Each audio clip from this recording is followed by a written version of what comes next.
நம்ம ஒரு மொபைல் நம்பரை மாற்றுறதுக்கான முயற்சியை மேற்கொள்ள போகிறோம். தலைவர் ராகுல் காந்தி வாக்காளர் அடையாளத்தை திருடுறாங்க அப்படின்ற குற்றச்சாட்டை வைக்கிறதுக்கு இன்னைக்கு தேதியில் தேர்தல் ஆணையம் எப்படி அவங்க வெப்சைட்டை வச்சிருக்குன்றத நம்ம இதில் பார்க்குறோம். நம்ம ஒரு மொபைல் நம்பரை என்டர் பண்ணுறோம்.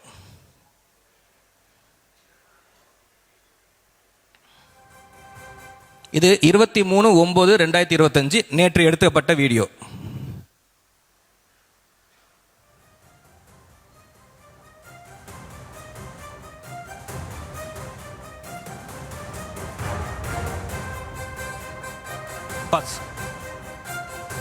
கீழே பார்த்தீங்கன்னா இ சைன் அண்ட் சப்மிட் அப்படின்னு வருது. அந்த இ சைன் அண்ட் சப்மிட் என்னன்னா, அதை கிளிக் பண்ணும்போது உங்களோட ஆதார் போர்ட்டலுக்கு போகும். உங்கள் ஆதார் போர்ட்டலுக்கு தான் போகும். இங்கே சப்மிட் ஆனவுடனே படிவம் சப்மிட் ஆகாது.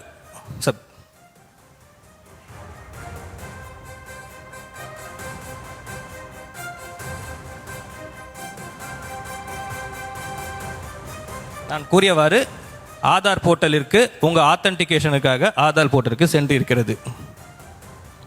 பாஸ்.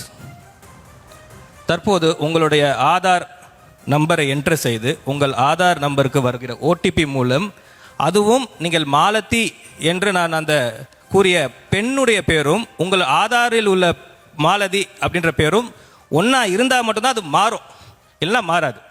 இதுதான் இன்றைய தேதியில் நம்ம எலெக்ஷன் கமிஷன் வெப்சைட்டில் வச்சிருக்கிற வழிமுறைகள். இப்போ இதெல்லாம் பார்க்கும் போது நீங்கள் என்ன யோசிப்பீங்க? சரி, எலெக்ஷன் கமிஷன் வெப்சைட் நல்ல ஸ்ட்ராங்கான ஒரு சைபர் செக்யூரிட்டி மெஷர்ஸ் வச்சுருக்காங்க. அப்போ எப்படி வாக்கு திருட்டு ஏற்பட முடியும் நம்மளோட கன்சென்ட் இல்லாமல் அப்படின்றது கண்டிப்பாக யோசிப்பீங்க. இப்போ அதை நம்ம பூரா உடைச்சி இதெல்லாம் எப்படி நடந்தது அப்படின்றத பின்வரும் ப்ரெசன்டேஷனில் நம்ம பார்க்க போகிறோம். ப்ரெசன்டேஷன்.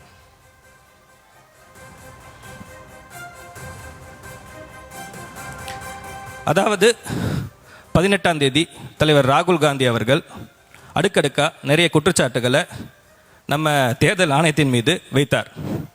அதாவது அவர் என்ன கேட்டார்?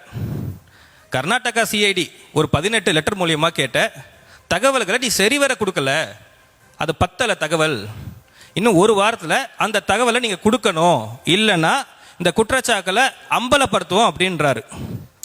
அதுக்கு நீங்கள் கர்நாடகா சிஐடிக்கு தேர்தல் ஆணையம் பதிலளிக்கல. தலைவர் ராகுல் காந்திக்கு வெறும் 2 மணி நேரத்தில் ஒரு ஃபேக்ட் செக் போடுறாங்க. அதில் ஏன் அந்த அவசரம்? அந்த 2 மணி நேரத்தில் தலைவர் ராகுல் காந்திக்கு இது தவறுன்னு என்று எதுக்கு அவசர அவசரமாக ஒரு ஃபேக்ட் செக்? அதில் என்ன சொல்கிறாங்க? அலிகேஷன்ஸ் மேட் பை ஸ்ரீ ராகுல் Gandhi are incorrect and baseless. அப்போ அவங்க கூற வர்றது என்னன்னா, சென்ற பத்திரிகையாளர் சந்திப்பில் ராகுல் காந்தி தலைவர் கூறிய அனைத்து குற்றச்சாட்டுகளும் தவறு, இது நடைபெறுவதற்கு சாத்தியக்கூறுகளே இல்லை அப்படி என்று சொல்கிறார். அதாவது ஏன் இந்த அவசரம்? ஒருவேளை அந்த வாக்கு திருடர் முதலாளி எலெக்ஷன் கமிஷனை நீ தயவு செஞ்சு போடு, இல்லைனா நம்ம எல்லாம் கும்பலாக மாட்டிப்போம், ராகுல் காந்தி தலைவர் நம்மளை கண்டுபிடிச்சி கையுங்களுமா மக்களிடம் ஒப்படைச்சிருவார் அப்படின்ற ஒரு பயம்தான். அதன் பிறகு எலெக்ஷன் கமிஷனுக்கு காங்கிரஸ் ஆளுந்தில் ஜெயிச்சா என்ன, ஜெயிக்கலனா என்ன, நம்ம கூறிய குற்றச்சாட்டு என்ன? 5994 டெலிஷன் படிவங்கள் போலியாக ஃபில் பண்ணப்பட்டிருக்கு.